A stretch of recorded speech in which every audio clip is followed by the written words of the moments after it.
एक मित्र ने प्रश्न पूछा है कि दुख को कैसे देखना चाहिए, शारीरिक या मानसिक, और क्या दुख को सहन करना चाहिए। ऐसा लगता है कि इन मित्र ने जो प्रश्न पूछा है वह बुद्ध के 4 आर्य सत्य को समझने के बाद या पढ़ने के बाद या इस उपदेश को सुनने के बाद इनके अंदर यह प्रश्न उठा होगा कि बुद्ध कहते हैं कि संसार में दुख है और यह पहला आर्य सत्य है। इन मित्र का जो प्रश्न है कि अगर दुख आर्य सत्य है तो दुख को कैसे देखना चाहिए, शारीरिक, मानसिक, और क्या दुख को सहन करना चाहिए। एक बात हमें हमेशा ही अपने जीवन में समझने की कोशिश करनी चाहिए कि दुख तो हमें बचपन से ही आते हैं। जैसे जब से हम पैदा होते हैं तभी से हम दुख से घिरे हुए हैं।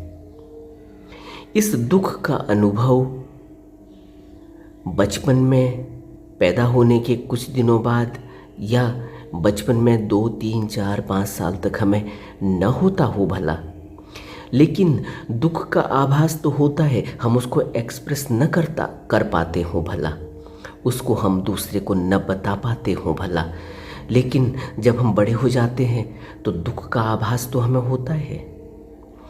जो दुख का हमें आभास होता है, शारीरिक दुख का तो जरूर आभास होता है, मानसिक दुख का भी आभास होता है, लेकिन शारीरिक दुख को हम आभास करने के बाद दवा कर लेते हैं, दूसरे को बताते हैं, और दूसरा हमारे साथ हमारे दुख को अगर समझता है तो हमें सहारा देता है, और अगर नहीं समझता तो फिर वह भी अपने रास्ते पर चल देता है। दुख हमें लेकिन सहन करना होता है, शारीरिक रूप से सहन करना होता है, और इस दुख को, इस पीड़ा को शायद ही ज़मीन पर कोई ऐसा व्यक्ति होगा जिसने अनुभव न किया हो। शारीरिक दुख की मैं बात कर रहा हूँ। और दूसरा मानसिक दुख। मानसिक दुख भी जब हम बड़े हो जाते हैं तो हमें मानसिक दुख भी हम झेलते हैं। मानसिक दुख भी हमें होता है। माँ को तकलीफ़ हो गई, बाप को तकलीफ़ हो गई, भाई बहन को चोट लग गई, किसी ने कुछ कह दिया, हमें कुछ कह दिया, हमसे बड़ा है, हम उसको कुछ नहीं कर पाते, हमें कोई डांट देता है, हमें कोई पीट देता है, तो हम मानसिक पीड़ा से भर जाते हैं। क्यों? क्योंकि हम कुछ कर नहीं सकते, लेकिन मानसिक रूप से दुखी हो जाते हैं। देखा ना, छोटे छोटे बच्चे मानसिक रूप से दुखी हो जाते हैं जब स्कूल में कोई उन्हें बुलिंग कर देता है, कोई उन्हें थप्पड़ मार देता है, कोई उन्हें गाली दे देता है, कोई उनकी मजाक कर देता है। तो हम क्या बचपन में से ही मानसिक पीड़ा से नहीं गुजर रहे हैं? घर आके हम बताना भी चाहते हैं, कहना भी चाहते हैं, माँ बाप को कहते हैं, माँ बाप कहते हैं कि कोई बात नहीं बेटा, हम उनको बात करेंगे, आपके प्रिंसिपल से कहेंगे, आपके टीचर से कहेंगे, उनकी शिकायत करेंगे। ऐसे किसी तरीके से उनको समझा बुझाने की कोशिश करते हैं, लेकिन मानसिक पीड़ा तो होती है ना। किसी ने कुछ भी कह दिया, कोई बच्चा मोटा है उसको मोटा कह दिया, उतने में ही उसकी मानसिक पीड़ा शुरू हो गई। कोई पतला है उसको पतला कह दिया, किसी के दांत निकले हुए हैं उसको कह दिया दांत निकले हुए हैं, किसी को कुछ और तरीके से। बच्चे आपस में चिढ़ाते हैं एक दूसरे को, एक दूसरे की मजाक बनाते हैं। मानसिक पीड़ा वहीं से आभास होने लगती है। लेकिन उस मानसिक पीड़ा को क्या हमने कभी इस तरह से सोचा जिस तरह से ये मित्र अब प्रश्न करते हैं कि मानसिक पीड़ा और शारीरिक पीड़ा को कैसे देखना चाहिए, क्या सहन करना चाहिए? सहन तो हम कर ही रहे हैं, लेकिन अभी हम आर्य सत्य दुख है इसको अभी हम समझे नहीं। अगर हम समझते तो फिर हम कोई भी ऐसा कृत्य नहीं करेंगे, कोई भी ऐसी मानसिक विचार को, किसी भी प्रकार के ऐसे मानसिक विचार को अपने विचारों में, अपने मन में जन्म नहीं देंगे, और उस पर कोई भी ज़्यादा उसको तवज्जो नहीं देंगे। अगर कोई ऐसा विचार उठता भी है जो हमें पीड़ा देगा, जो हमें मानसिक वेदना देगा या जो किसी और को मानसिक वेदना देगा, किसी और को मानसिक पीड़ा देगा? अभी हम समझे नहीं। दुख आर्य सत्य है, इसको किसने समझा? इसको बुद्ध ने समझा। और ऐसा नहीं कि बुद्ध ने तब समझा जब बुद्ध ने उसको पीड़ा को अपने अंदर झेला है, उनको वह पीड़ा हुई है। बुद्ध ने दूसरे की पीड़ा को देखकर अनुभव किया था। जब बुद्ध को पहली बार कोई वृद्ध दिखाई दिया तो बुद्ध तो वृद्ध नहीं थे। क्या बुद्ध वृद्ध थे? नहीं, बुद्ध वृद्ध नहीं थे। बुद्ध तो एक राजकुमार थे। बुद्ध तो एक 28-29 साल के युवा थे। पूरा यौवन 28 साल 29 साल का, तब उनको वृद्ध दिखाई दिया था। वह बूढ़े नहीं थे। उन्होंने उस वृद्ध के दुख को कैसे अनुभव किया?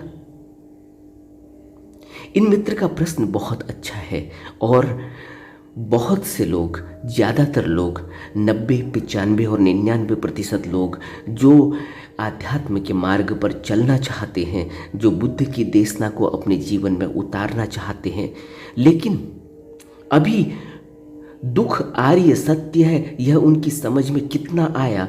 शायद नहीं आया। अगर आता तो फिर कोई भी व्यक्ति बुद्ध हुए बिना रह नहीं सकता। फिर कोई भी व्यक्ति बुद्ध की तरह जीवन को जीने के लिए मजबूर हो जाता है। फिर कोई भी व्यक्ति बुद्ध की तरह दृढ़ संकल्पित हो जाता है। फिर कोई भी व्यक्ति बुद्ध की तरह प्रज्ञावान और बुद्ध की तरह सम्यक दृष्टि वाला हो जाता है। अभी हम नहीं समझे। अभी हम कहते हो भला कि दुख आर्य सत्य है, बुद्ध ने कहा, अब हम भी समझ गए हैं। लेकिन इन मित्र का प्रश्न अच्छा है। यह मित्र यह तो पढ़ लिए हैं, यह तो सुन लिए हैं, यह तो समझ भी लिए हैं बौद्धिक स्तर पर कि दुख आर्य सत्य है, लेकिन अभी दुख आर्य सत्य है इसका आभास इनको हुआ नहीं। अगर हुआ होता तो फिर कोई भी बुद्ध की तरह इस जीवन को बुद्ध की शरण में या अपने जीवन को दांव लगाने से चूकेगा नहीं। अगर अभी भी हम ऐसे ही कुनकुने जी रहे हैं, अगर अभी भी हम ऐसे ही जी रहे हैं जैसे कुछ भी नहीं हुआ, जैसे एक आम आदमी संसार में जीता है और राम राम राम राम भी करता रहता है, सुबह शाम पूजा कर लेता है, कभी पूर्णिमा के व्रत भी कर लिए, कभी उपोषद भी कर लिए, कभी यह भी कर लिया, कभी वह भी कर लिया, वंदना तो रोज करता ही है, सब कुछ करता है, लेकिन कुनकुने तरीके से जी रहा है। अभी भी उसको सारे दुख और पीड़ा उसको सता रही है, लेकिन उस दुख और पीड़ा को अभी उसने हृदयगम भी नहीं किया। अभी उसके अंदर यह आभास नहीं हुआ कि एक एक पल का जीवन बहुत मूल्यवान है और हर पल बुद्ध की याद करनी चाहिए। हर पल बुद्ध की शरण में अपने को नतमस्तक होशपूर्वक करना चाहिए। हर पल हमें साधना करनी चाहिए। हर पल हमारा होश सधना चाहिए। हर पल हमारी यादाश्त बनी रहनी चाहिए। हमारा होश बना रहना चाहिए, लेकिन नहीं बना हुआ होता। लेकिन सुबह शाम हम पूजा करते हैं, हम बुद्ध की देशना भी सुनते हैं, उपदेश भी सुनते हैं, हम बुद्ध की बातें भी करते हैं, लेकिन जो हमारा जीवन है वो हमारा जीवन बिल्कुल ऐसे ही चल रहा है जैसे एक साधारण आदमी का, साधारण संसारी का चलता है। और साधारण संसारी का जो जीवन चलता है, जो इन मित्र ने प्रश्न पूछा है कि दुख आता भी है, लेकिन शारीरिक भी आता है और मानसिक भी आता है, लेकिन अभी भी हम दुख को कैसे समझें? क्या दुख को सहन करें? दुख को सहन करो या न करो, दुख तो आना ही है। तुम सहन करोगे या नहीं करोगे, यह प्रश्न ही कहाँ है, यह ऑप्शन कहाँ है कि तुम सहन करोगे या नहीं करोगे। दुख आ गया तो सहन करो या दुख को भुगतो, वो तो भुगतना ही है। तुम सहन करो तब भी ठीक, तुम सहन नहीं करो तब भी ठीक। तब भी क्या होगा? रोना पीटना हो जाएगा, चिल्लाना हो जाएगा, और कोई बवंडर हो जाएगा, और कोई अस्पताल में भर्ती कर देगा, और कोई सुई लगा देगा, इंजेक्शन लगा देगा, और कोई तुम्हें एनीमा दे देगा, और कोई तुम्हारा अल्ट्रासाउंड कर देगा, और कोई तुम्हारा चीड़ फाड़ करके तुम्हारा ऑपरेशन कर देगा। लेकिन दुख तो सहन करना होगा। दुख सहन करना चाहिए, यह प्रश्न ही कहाँ है। दुख तो सहन करना ही होगा। उसके अलावा कोई ऑप्शन ही नहीं है। अगर बुद्ध कहते हैं कि इस भवलोक में बहुत भयावह दुख है, अगर बुद्ध कहते हैं कि आर्य सत्य है कि इस संसार में दुख है, इसीलिए कहते हैं कि कोई ऑप्शन ही नहीं है, ट्रैप हो गए हैं, बुरी तरह से ट्रैप हो गए हैं। इसलिए तो बुद्ध कहते हैं कि मैं जन्मों जन्मों से भटकता रहा और मैं जन्मों जन्मों से इस घर बनाने वाले को देखता रहा, इस घर बनाने वाले को खोजता रहा कि यह घर बनाने वाला मुझे मिले, यह गृह कारक मुझे मिले, मुझे पता चले, मुझे कैसे इस मैं मुक्त होऊंगा, कैसे इससे निकलूंगा, कैसे इसको पहचानूंगा, कैसे इसको समझूंगा, कैसे मुझे पता चलेगा कि यह गृह कारक मुझे बार बार इस भवलोक में पैदा करता है, फिर मार देता है, फिर पैदा करता है, फिर मार देता है। तो बुद्ध यही तो कह रहे हैं कि अब मैंने पहचान लिया है इस घर बनाने वाले को, अब यह मेरा घर नहीं बना पाएगा। और यही बात बुद्ध इसलिए कह रहे हैं क्योंकि बुद्ध तो कह सकते हैं, बुद्ध ने दुख आर्य सत्य है इसको समझा। बुद्ध ने वृद्ध देखा, एक वृद्ध को, एक बूढ़े को देखने के बाद उन्हें यह पता चला कि बूढ़ा तो कल मैं भी होऊंगा, तो फिर मैं इस जीवन को बर्बाद क्यों कर रहा हूँ, फिर यहाँ जानने जैसा क्या है। फिर उन्होंने बीमार देखा, फिर उन्होंने कहा कि बीमारी तो किसी को भी होगी, जो बूढ़ा होगा वो बीमार भी होगा, और बीमारी किसी को भी कभी भी हो सकती है, चाहे कोई बच्चा हो, चाहे कोई बूढ़ा होगा, चाहे कोई जवान हो। और बीमारी का अर्थ ही है कि बीमार दुख से गुजरता है, बीमार को अथाह पीड़ा होती है, और बीमारी आर्य सत्य है, बीमारी होनी ही होनी है, क्योंकि संसार का चक्र ऐसा है, यहाँ दुख भी है और यहाँ सुख भी है। जो सुख पता चलता है वह भी वक्त पर दुख में बदल जाता है, और जो दुख है, जो दुख जिसका पता चलता है वह दुख फिर दूर हो जाता है, फिर लगता है कि सुख आ गया, फिर कोई दूसरा दुख आ जाता है, लेकिन संसार से दुख जाता नहीं।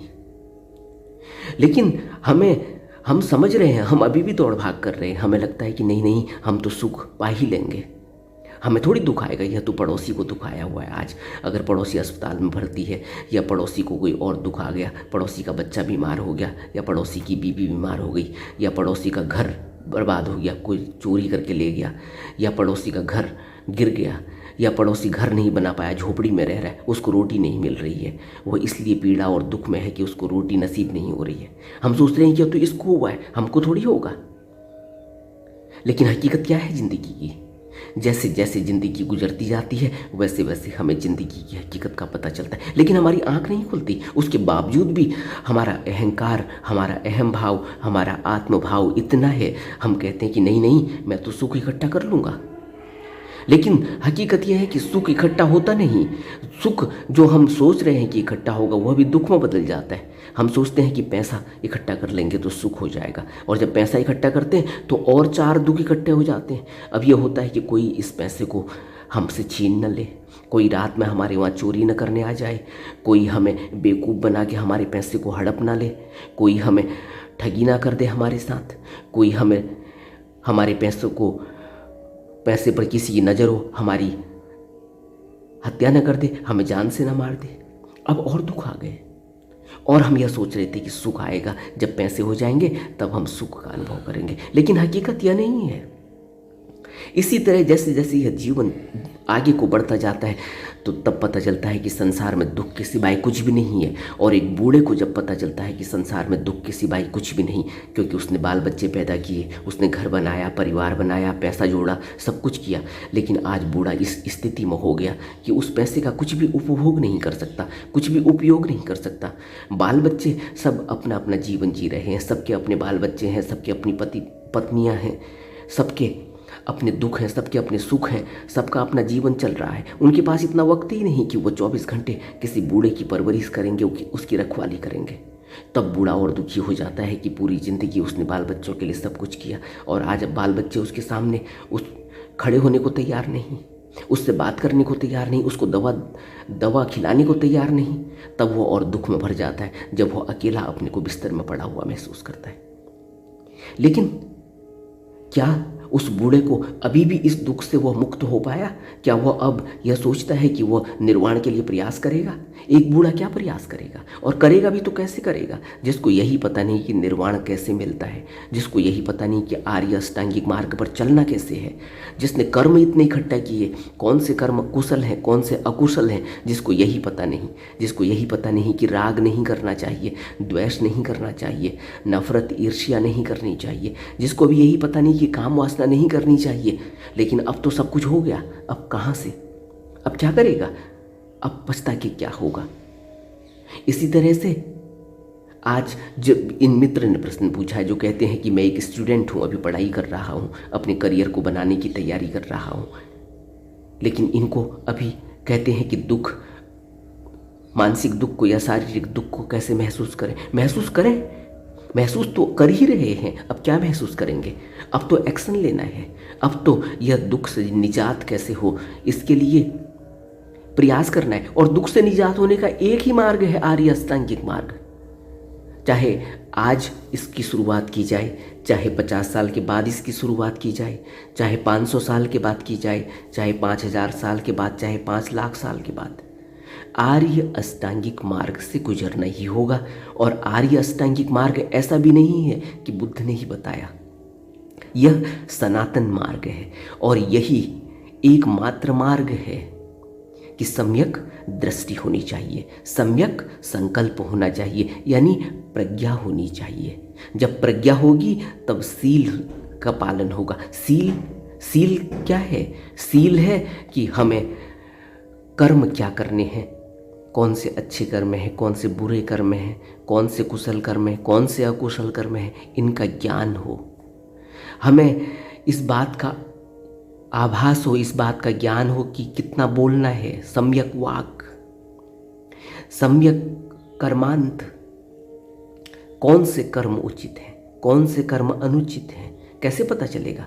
जब हमारे अंदर हमारी देखने की ताकत ही नहीं है, जब हमारे अंदर ज्ञान ही नहीं है, जिसको हम अच्छा कर्म समझ रहे हैं वह बुरा कर्म हो जाता है। क्यों? क्योंकि हमें पता ही नहीं क्या अच्छा कर्म और क्या बुरा कर्म, हमें ज्ञान ही नहीं है कि कौन सा अच्छा कर्म है, क्योंकि हमारी दृष्टि ही इतनी खुली नहीं, क्योंकि अभी हमारा विवेक ही जागृत नहीं। इसलिए बुद्ध ने कहा कि पहले प्रज्ञा जगेगी, पहले विवेक तो खुले, पहले यह पता तो चले, इतना तो ज्ञान हो कि कौन सा अच्छा कर्म है।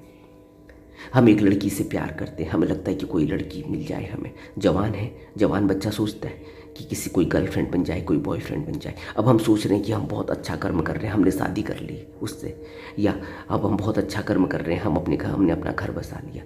तो क्या कुशल कर्म है, क्या अकुशल कर्म है, हमें क्या पता चला? मालूम पड़ा कि कुछ दिनों में उस बीवी की तबीयत खराब हो गई या उस पति की तबीयत खराब हो गई। अब हमें पता ही नहीं, हमें इतना ज्ञान ही नहीं कि दुख है या सुख है। हम तो सोच रहे थे कि जब जैसे ही उससे हमारे संबंध बनेंगे, हमारे उससे शादी होगी, हम अपना घर बसाएंगे तो हम एक सुखी जीवन व्यतीत करेंगे। हम सोच रहे हैं सुखी जीवन व्यतीत करेंगे, सुख ही सुख है जीवन में। यह अंधापन हमारा जाता ही नहीं। और हमारी आँख कब खुलती है? जब हम यह सब कर बैठते हैं और उसके बाद पछताते हैं, जब दुख घेरता है। और दुख तो घेरना ही है, पत्नी बीमार भी होगी, पत्नी के बच्चे भी होंगे, और जब बच्चे होंगे तो फिर रिस्पॉन्सिबिलिटीज आएंगी, फिर ऑब्लिगेशंस आएंगी, फिर उन दायित्वों को निभाने के लिए फिर मेहनत करनी होगी, पैसा कमाना होगा, बाल बच्चों को अच्छे स्कूल में पढ़ाना होगा, फिर उनके लिए सब कुछ करना होगा, दवा दारू का इंतज़ाम करना होगा, उनको अच्छे संस्कार देने होंगे, उनको अच्छी परवरिश करनी होगी। तो फिर उतना उत्तरदायित्व सहन करना पड़ेगा, और उत्तरदायित्व सहन करने के लिए फिर बड़ी तकलीफ होगी। फिर लगेगा कि हमारा अपने लिए तो कोई वक्त ही नहीं है। फिर मानसिक पीड़ा होती है, फिर झल्लाहट होती है, फिर लगता है कि हम तो फंस गए। और तो कब पता चलता है जब फंस गए? जब इतना कुछ हो जाता है। और जिस समय ये सोच रहा था कि घर बसेगा तो मैं सुख का जीवन बिताऊंगा, मुझे मेरी तरह जैसा मैं चाहता हूँ वैसी लड़की मिलेगी या वैसा लड़का मिलेगा, लेकिन ये आगे भी नहीं देखता, इसको पता ही नहीं कि दुख आर्य सत्य है। अभी मित्र ने जो प्रश्न पूछा है, क्या इनको पता नहीं कि दुख आर्य सत्य है? क्या इन्होंने दुख, ये अपने माँ बाप को दुखी होते हुए नहीं देखते? क्या यह अपने पास पड़ोसी को दुखी होते नहीं देखते? क्या यह इस संसार में देखते नहीं कि लोग भीख मांग रहे हैं? क्या यह देखते नहीं कि आदमी यहाँ कितनी पीड़ा में है, कितनी मानसिक पीड़ा है? किसी किसी आदमी की गाड़ी में जरा सा खरोंच लग जाए रोड में चलते चलते, वह दूसरे आदमी को जान से मारने की भी परवाह नहीं करता। जान से मारने तक उसका होश इतना खो जाता है, वह इतना आग बबूला हो जाता है कि वह एक खरोंच लगने पर, गाड़ी में एक खरोंच लगने पर वह किसी दूसरे व्यक्ति की जान लेने को तैयार है। यह आदमी होश में है या बेहोश, इसकी मानसिक पीड़ा को आप समझ रहे हैं। और जब इसने गाड़ी खरीदी होगी तब इसको लगा होगा कि कितना सुख मिलेगा, जब लोगों के पास गाड़ी है कितना मज़ा लूट रहे हैं, मेरे पास गाड़ी नहीं, मैं तो बड़ा दुखी हूँ। इसी तरह से और कोई बड़ा व्यक्ति है, वह सोच रहा है कि मैं एक इंडस्ट्रियलिस्ट बन गया, लेकिन मेरी इंडस्ट्री अभी इतनी बड़ी नहीं है, मेरा फॉर्च्यून अभी बहुत बड़ा नहीं, मेरी टर्नओवर अभी बड़ी नहीं। और जब उसकी टर्नओवर बढ़ जाती है, जब उसका फॉर्च्यून बढ़ जाता है, जब उसकी नेट वेल्थ बढ़ जाती है, जब वो देखने लगता है कि मैं अब संसार में मेरा कौन सा नाम है, मैं कौन सी श्रेणी में हूँ, संसार के सबसे रिचेस्ट लोगों में मेरा नाम कहाँ है, मेरा नाम तो कहीं है ही नहीं।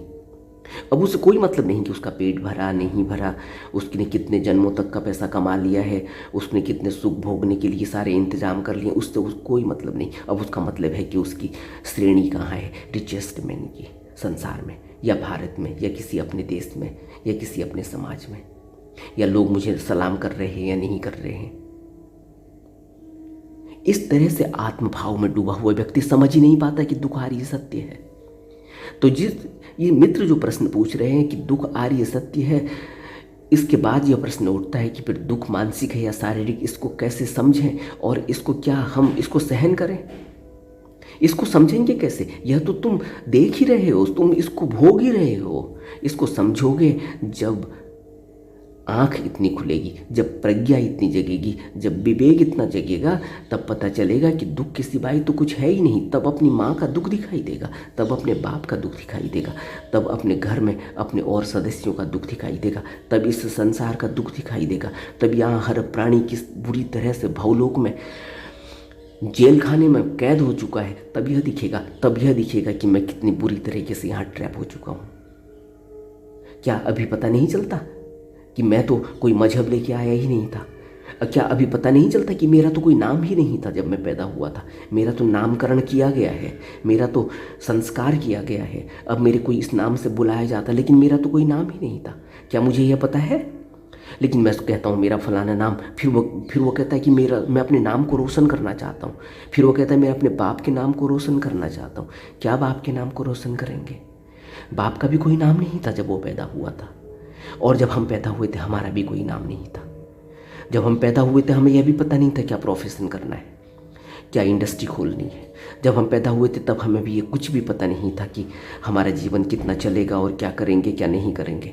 और आज हम यह सोच रहे हैं कि मैं कर रहा हूँ, आज हम सोच रहे हैं कि मैं इतना बड़ा आदमी, आज हम सोच रहे हैं कि मेरा इतना बड़ा समाज है, मेरा इतना बड़ा कुल है, मेरी इतनी बड़ी जाति है, मेरा इतना बड़ा देश है, मैंने इतनी डिग्रियां ले रखी हैं। तुमने क्या डिग्रियां ले रखी हैं? तुम जब पैदा हुए थे तुम तो बेहोश पैदा हुए हो, तुम्हें पता भी नहीं था कि तुम कहाँ से पैदा हुए और तुम कौन हो, तुम क्या हो, तुम क्या करने वाले हो, तुमने कहाँ को जाना है। इतनी बुरी तरीके से भावलोक में ट्रैप हो गया। जब भी कोई प्राणी यहाँ पैदा होता है वो भावलोक में ट्रैप हो जाता है, वो ट्रैप होकर ही यहाँ फंसा है। तुम्हें कोई मजहब नहीं था तुम्हारा, और आज तुम न चाहते हुए भी किसी मजहब में आ गए हो। अभी मुझसे कुछ दिनों पहले कोई व्यक्ति बात कर रहा था, वो कह रहा था कि मैं नहीं चाहता कि लोग मुझे इस मजहब के नाम से समझें, लेकिन मैं क्या करूं अब। मैं अभी चाहूँ भी अगर कि मैं कहूँ कि मेरा यह मजहब नहीं है, मेरा कोई मजहब नहीं, मैं बिना मजहब का हूँ, तो मैं यह हो नहीं सकता अब। और जब मैं इस मजहब का होता हूँ तो लोग मुझे ताने मारते हैं, लोग मुझे गालियाँ देते हैं कि यह मजहब के लोग तो इतने ख़राब हैं, इस मजहब के लोग तो इतने अच्छे हैं। और मेरी क्या गलती है? मैं तो पैदा ही हुआ हूँ, मैं तो पैदा होने के बाद मुझे तो पता ही नहीं कि मैं किस मजहब में पैदा हुआ। तो इस बुरी तरीके से यहाँ संसार में भवलोक में एक प्राणी ट्रैप हो जाता है, बुरी तरह से जंजीरों में जकड़ जाता है। इसलिए बुद्ध कहते हैं कि तुम्हें तो पता ही नहीं चला, तुम पैदा हो गए मतलब कि तुम यहाँ बुरी तरीके से जंजीरों में जकड़ चुके हो, तुम ट्रैप हो चुके हो। अब तुम चाहोगे तब भी तुम यह नहीं कह सकते कि मेरा यह कुल नहीं, मेरा यह गोत्र नहीं, मेरा यह देश नहीं, मेरा यह समाज नहीं, मेरा यह मजहब नहीं, मेरा कुछ भी नहीं, मैं कुछ भी नहीं, मैं तो बस हूँ। लेकिन मैं कुछ भी नहीं, मैं इस संसार में कुछ भी नहीं, क्या कह पाएगा कोई? कोई नहीं कह सकता।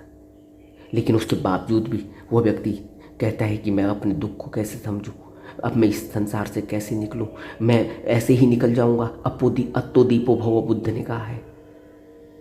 क्या हम अत्तो दीपो भव को समझ पाएंगे? अपने से प्रश्न पूछो जरा, क्या हमने अपना दीपक देखा? क्या हमने आंख बंद करके हमें कोई रोशनी दिखाई दी? आंख बंद करके तो हमें अंधेरा दिखाई देता है। और बुद्ध कहते हैं कि अब अत्तो दीपो भव, आंख बंद करके तुम्हारी रोशनी होनी चाहिए तुम्हारे पास, तब तुम यात्रा करोगे उस अनंत लोक की, उस परम लोक की, उस भवलोक से ऊपर की। और हमारी आंख बंद करके हमें अंधेरा दिखाई देता है और हम अज्ञानतावश और अपने आत्मभाववश ये कहते हैं कि बुद्ध ने कहा अत्तो दीपो भव, अपना दीपक खोजो। हम अपना दीपक खोजेंगे। अरे कहाँ से खोजोगे? आंख बंद करके तो तुम अंधेरा दिखाई दे रहा है। और बुद्ध कहते हैं कि आंख बंद करके अंधेरा नहीं है, दीपक है, तो अपने दीपक को खोजो। लेकिन खोजोगे कैसे बिना बुद्ध के, किसी सत्पुरुष के बिना, किसी सतगुरु के बिना? जब तुम्हारे पास कोई टेक्निक ही नहीं, तुम्हें पता ही नहीं कि कैसे पूजा करनी है, तुम्हें पता ही नहीं कि कैसे ध्यान करना है, कैसे साधना करनी है, तो तुम अपना दीपक खोजोगे कैसे? तुम्हारी तो आंख बंद करके तुम्हें अंधेरा दिखाई देता है। तो यह प्रश्न कि अब मैं अपने दुख को कैसे समझूं कि मानसिक दुख क्या है, शारीरिक दुख क्या है? दुख में तो तुम हो ही, अब समझोगे क्या? अब तो समझने की बात ही नहीं है। अब तो दुख आर्य सत्य है, इसका आभास, इसको महसूस करने के लिए, 24 घंटे महसूस करने के लिए, इसको अपने अंदर गहरे अपने हृदय में बैठा लेने के लिए तुम्हें बुद्ध की शरण लेनी होगी। और बुद्ध की शरण लेके दीक्षा लेनी होगी, किसी सतगुरु की शरण लेनी होगी, दीक्षा लेनी होगी। और दीक्षा लेके अब आगे को कोई भी अकुशल कर्म नहीं करना होगा। यहीं स्टॉप कर दो। यहीं यह अपनी खुली आंख से यह देख लो कि यह दुख है, अब इस तरफ को नहीं जाना। जैसे कोई बच्चा आग में हाथ डाल रहा हो तो हम क्या करते हैं? उसके आग में हाथ डाल रहा होता है तो उसके हाथ को तुरंत झटके से अपनी तरफ खींच लेते हैं। हमें पता है कि यह तो अज्ञानता से भरा हुआ है, इसको पता नहीं कि आग जला देती है। लेकिन जब हमें पता चल गया कि दुख है, तो फिर क्या हम दोबारा से दुख में कूदेंगे? क्या हम फिर से आग में हाथ डालेंगे? लेकिन हम क्या करते हैं? एक साधारण मनुष्य इस संसार, इस भवलोक में क्या कर रहा है? वो आग में हाथ डालता है, बार बार झुलसता है, बार बार उसको आग में जल जाता है, फिर झुलस जाता है, फिर भी हाथ डालता है, फिर थोड़ा सा सही होता है, फिर आग में हाथ डालता है। इससे क्या पता चलता है? इससे यह पता चलता है कि उसने अभी दुख को समझा ही नहीं इस संसार के। अभी भी वो यह सोच रहा है कि यहाँ सुख मिलेगा। यहाँ सुख नहीं मिलेगा, है ही नहीं तो मिलेगा कहाँ से? यहाँ तो सुख मिलेगा जब इस लोक से शाश्वत सत्य की यात्रा शुरू होगी।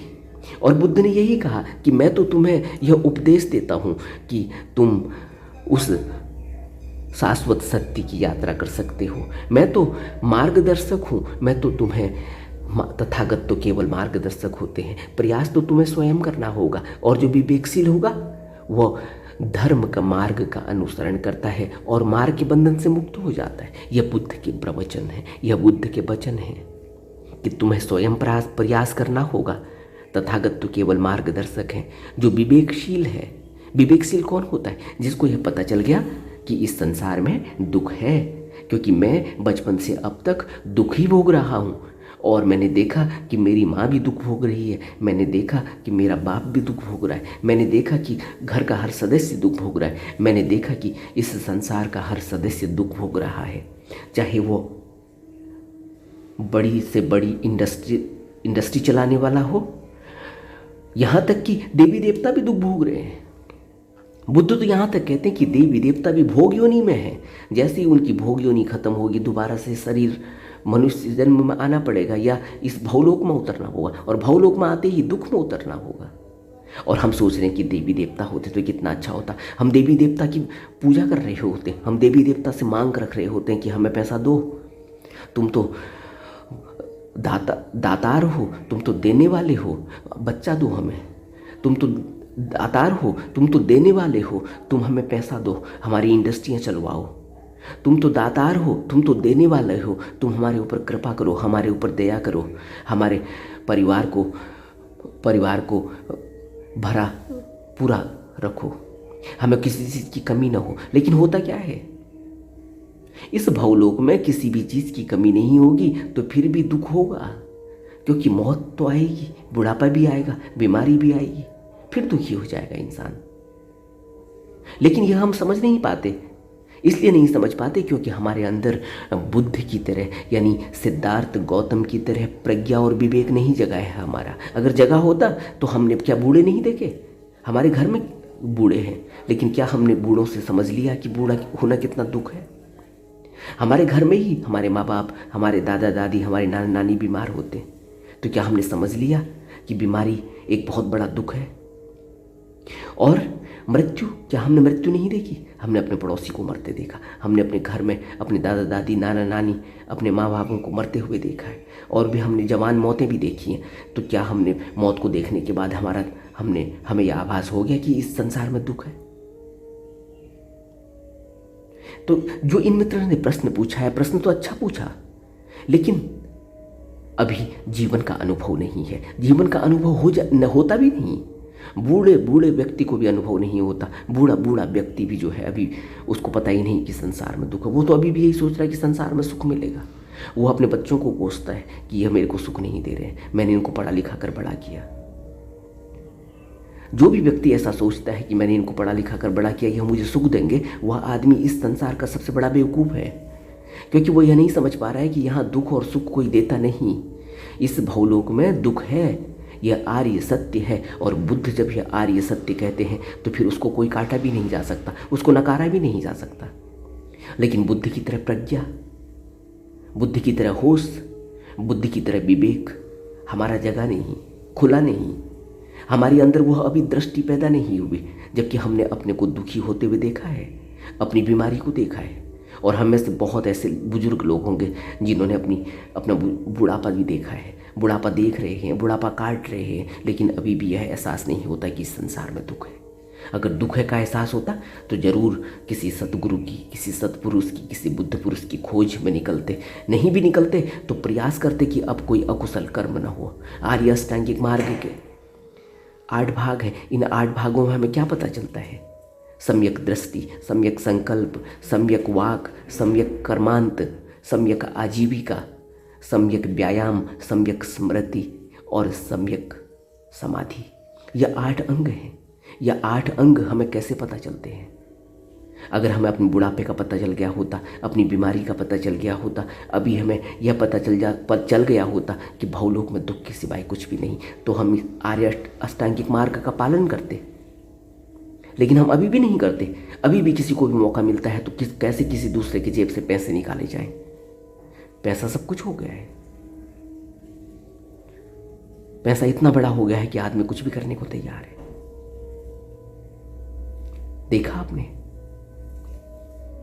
और जिस व्यक्ति को पता चल गया कि इस संसार में दुख आर्य सत्य है, क्या वो व्यक्ति किसी के दूसरे के जेब से पैसे निकालने की सोचेगा? क्या वो व्यक्ति किसी दूसरे से घृणा करेगा, नफरत करेगा, ईर्ष्या करेगा? क्या वो व्यक्ति अकुशल कर्म करेगा? क्या हमें पता नहीं चलता कि हम अकुशल कर्म कर रहे हैं? जब हम किसी को गाली दे रहे होते हैं, जब हम किसी का मजाक बना रहे होते हैं, जब हम किसी की मदद नहीं कर रहे होते हैं, जब हम खूब खा रहे हैं और दूसरे का पेट खाली है, वो भीख मांग रहा है और हमारे पास है देने को लेकिन हम नहीं देते, तो क्या हमें ये पता नहीं चलता क्या हम अकुशल कर्म कर रहे हैं? हमारी आंख अभी खुली नहीं, अभी हमने दुख को जाना नहीं, दुख को समझा नहीं। ऐसा नहीं कि हम दुख देख नहीं रहे हैं, ऐसा हम नहीं कि हमें यह पता नहीं चलता कि जो भीख मांग रहा है आज कल को यह अमीर हो सकता है। और आज जो मैं अपने को इतने सीना तान कर चल रहा हूँ, अपने शरीर का इतना दंभ और इतना अहंकार कर रहा हूँ, अपने सुडौल शरीर को देखकर मैं ये सोच रहा हूँ कि ऐसी ऊर्जा बनी ही रहेगी मेरी बुढ़ापे तक।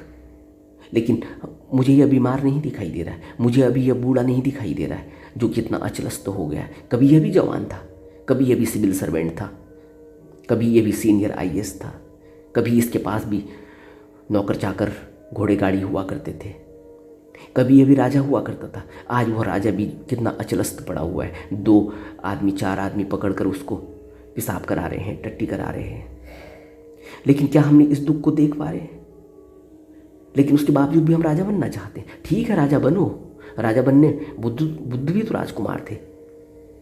लेकिन बुद्ध ने यह जाना, और बुद्ध ने जब यह जाना तो उसके बाद राजकुमार में और एक सड़क में जंगलों में विचरण करता हुआ बुद्ध सिद्धार्थ गौतम में कोई अंतर नहीं है।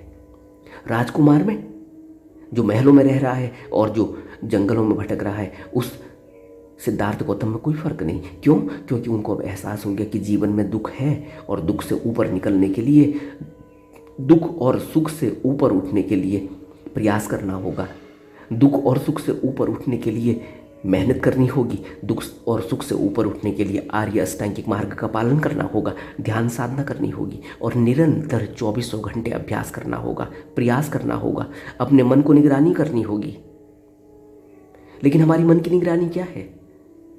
सामने खीर रखी हो किसी ने कटोरे में, हमारे मुंह में पानी आ जाता है और उस खीर को पाने के लिए फिर हम जतन करते हैं, कुशल कर्म से या अकुशल कर्म से।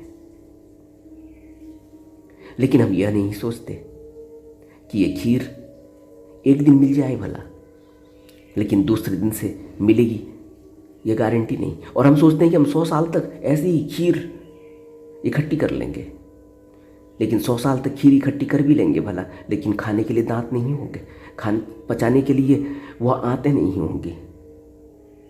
तब क्या होगा?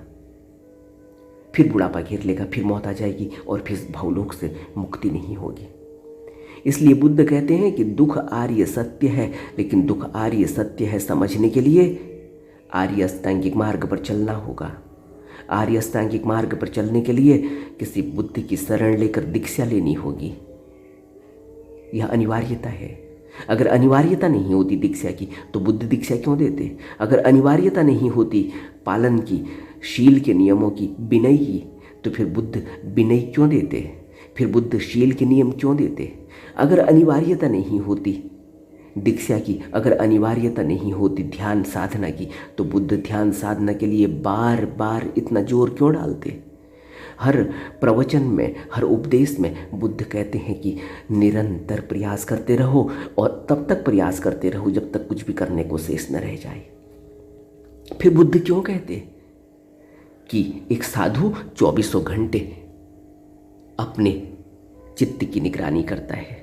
फिर बुद्ध क्यों कहते कि तुम्हें स्वयं करना होगा? तथागत तो मार्गदर्शक होते हैं, तुम्हारे लिए कर नहीं सकते, तुम्हारे कर्मों का कोई और हिस्सेदार बन नहीं सकता, तुम्हारे फल को कोई और भोग नहीं सकता, तुम्हारे संस्कारों को कोई और भोग नहीं सकता। यह बुद्ध के वचन हैं। हमें बुद्ध के वचनों को अपने जीवन में उतारने की कोशिश करनी चाहिए। नमो बुद्धाय।